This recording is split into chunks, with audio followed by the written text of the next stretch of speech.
پنجاب حکومت کے مطابق متحدہ عرب امارات کی معاونت سے پاکستان میں مصنوعی بارش کا پہلا تجربہ لاہور میں کامیاب ہو چکا ہے۔ گزشتہ شب ایک پریس کانفرنس میں نگراں وزیر اعلیٰ پنجاب محسن نقوی کا کہنا تھا کہ یہ متحدہ عرب امارات کی طرف سے ہمارے لیے ایک تحفہ تھا۔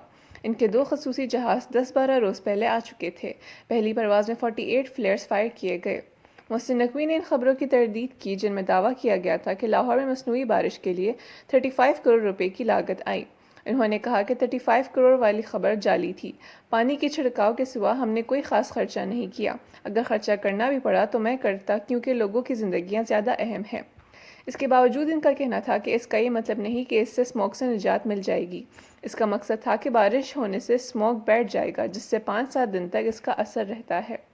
پاکستان میں گزشتہ برسوں کے دوران فضائی آلودگی میں نمایاں اضافہ ہوا ہے۔ لاہور کی 1 کروڑ سے زیادہ کی آبادی موسم سرما کے دوران زہریلے اسموگ سے بری طرح متاثر ہوئی ہے۔ اس سے پولوٹنٹ مائکرو پارٹیکلز جس سے PM 2.5 میں اضافہ ہوا ہے۔ نقوی نے اپنی پریس کانفرنس کے دوران بتایا کہ متحدہ عرب امارات کی ٹیم اس آزمائش کے لیے کئی دنوں سے موزوں حالات کا انتظار کر رہی تھی۔ انہوں نے کہا کہ 10-12 دن سے ایک بھی بادل نظر نہیں آ رہا تھا۔ آج صبح بھی لاہور دنیا کا سب سے آلودہ شہر تھا۔ یہ تجربہ کرنا آسان نہیں تھا۔ ہم UAE حکومت، صدر UAE، وفاقی حکومت اور ادارے سب نے ہمیں سپورٹ کیا اور اس کے بعد یہ ممکن ہوا۔